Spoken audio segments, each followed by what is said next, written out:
Hey guys, my name is Nora Franche, and welcome to the podcast Grateful Blessed Mess, daily reflections for those in the 12 steps. I am a fellow 12-stepper and certified mindset coach, and I am here to introduce you to the value of mindset coaching in your 12-step journey. So if you feel like you are stuck in the steps, if you're slipping and sliding with your abstinence, mindset coaching may help you as it did me, and you can find me at catholicmindsetcoaching.com. These episodes are meant to invite you in to consider the truths of 12-step wisdom and to join in the very real struggle of living them in action. I hope that it feels almost like a mini meeting, and I invite you to contribute your own share on the Grateful Blessed Mess Facebook group to keep the discussion going. My comments are based on my own experience, so feel free to take what you like and leave the rest. But my hope is to encourage you on your own daily 12-step journey. As they say, you cannot stay clean on yesterday's shower. So without further ado, let's begin.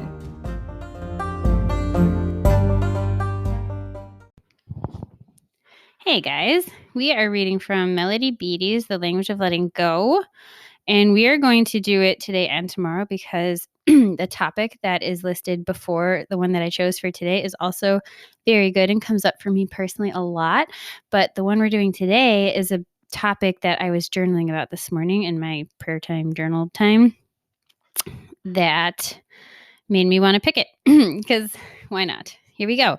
This is for February 16th on page 45. Detachment. The concept of letting go can be confusing to many of us. When are we doing too much or trying too hard to control people and outcomes? When are we doing too little? When is what we're doing an appropriate part of taking care of ourselves? What is our responsibility and what isn't? These issues can challenge us whether we've been in recovery 10 days or 10 years. Sometimes we may let go so much that we neglect responsibility to ourselves or others.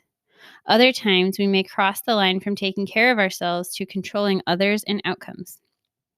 There is no rule book, but we don't have to make ourselves crazy. We don't have to be so afraid. We don't have to do recovery perfectly. If it feels like we need to do a particular action, we can do it. If no action feels timely or inspired, don't act on it. Having and setting healthy limits, healthy boundaries, isn't a tidy process. We can give ourselves permission to experiment, to make mistakes, to learn, to grow.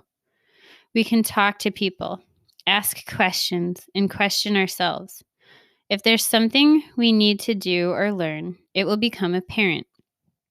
Lessons don't go away. If we're not taking care of ourselves enough, we'll see that.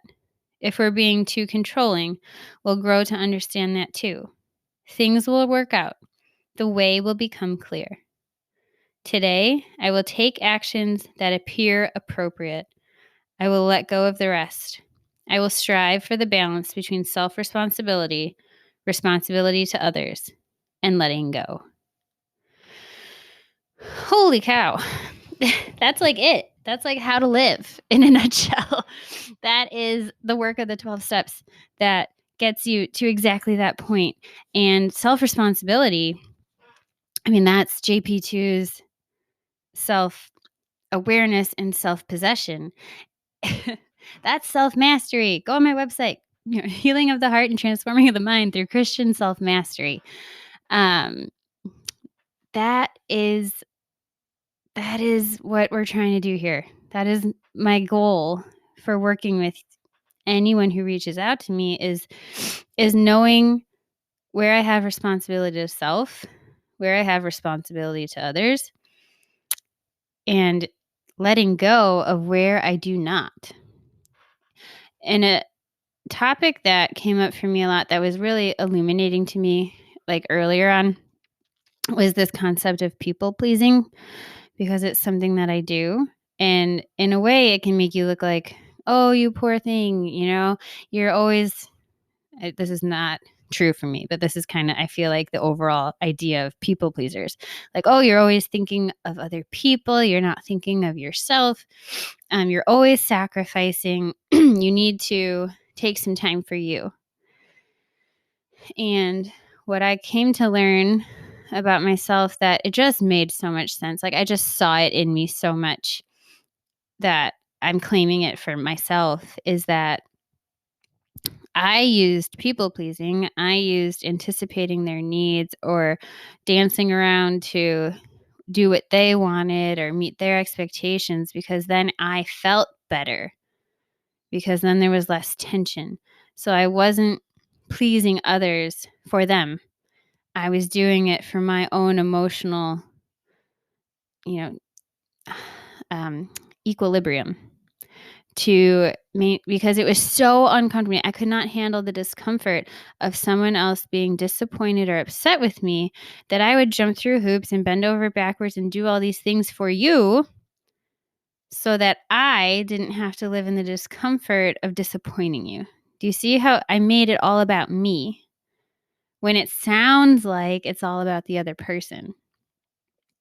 And so for me, I think often my codependency comes out not as this selfless, I think of others all the time and I don't take care of myself and I'm running myself ragged. It's I'm running myself ragged to try to guess and do what you want so that I'm okay, because I'm not okay unless you're okay. And that's my codependence. And that's a big journey for me, is learning how to be okay even when you aren't okay, or if you aren't okay with me, and knowing and learning how to trust myself, knowing my own goodness and trusting my own judgment of things, and knowing my own intentions to be able to separate myself from your determination of me, whether it's true or untrue or fair or unfair. That's been a big area of need for growth, and I'm in the middle somewhere. I'm definitely not at the end or even close to it, but I describe that, and I write that out for you because maybe you can connect some dots there, and maybe you can see where that's true in your life as well, or some other area, because so much of my struggle with the 12 steps and my trouble with identifying character defects such as people pleasing or codependency was that I couldn't see it. Because on the surface level, it just, if you don't know what to look for and you're just seeing what's readily in sight, is that I'm doing these things for all these people. And then maybe you're also seeing, and they don't like it, or they're not accepting it. And then you start to go under the layer of like, well, why are you not okay with them not accepting what you're doing? Like, why is that a problem? Why can't we let that go? And then you get to see, oh, maybe because the reason why you're doing it wasn't for them, it was for you. And maybe there's more layers to it. Often there's more layers to it than that. But now the more work I do, the more I do this, the more I'm able to cut through the layers more quickly and kind of get to that root, basically the motive. And that's what I do with my clients, the people I coach, is that I'm much more quickly able to help you get to that motive, and give you a safe space to be honest with yourself, like judgment free, because I'm either doing it too, or have done it, or am just as capable of doing it, but for the grace of God go I. That this is just, it's an opportunity. We carve out space to get down to the root of what makes something that was painful so painful. And is it good pain, or is it like self-inflicted pain, pain that has no merit? Is it something that's going to, if I persevere in it and I just place my trust in my higher power, it's going to bring me peace and calm and serenity? Or is it causing me to go down the road of bitterness, resentment, unrest, irritability, that kind of a thing? Because that tells me that there's some self-seeking motive here. And we read in the big book that our problem is a problem of selfishness. 1,000 forms of selfishness, self-seeking, self-serving, and I think fear is in there, which is all about me.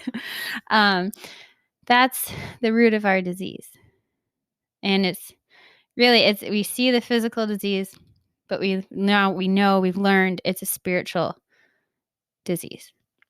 And so the solution to my physical malady is a spiritual solution.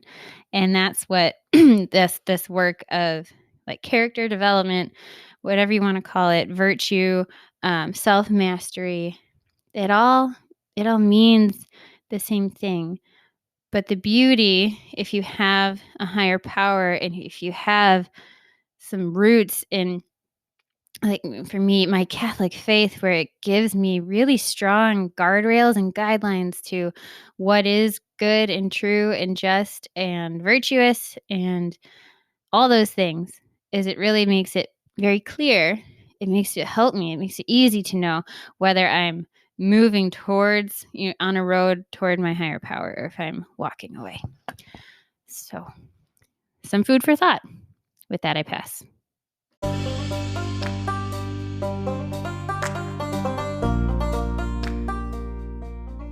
Thank you so much for listening to today's episode. If you feel that mindset coaching could help you on your 12-step journey, please feel free to reach out and find me at catholicmindsetcoaching.com. This is not a replacement for 12-step work. This is something outside of the 12 steps. It is simply something that has a heart for the 12 steps and those who are in it. And so, welcome. If you are here, chances are you may also be a bit of a mess, and I hope that you can learn to find some gratitude in the blessings that have come from your messes.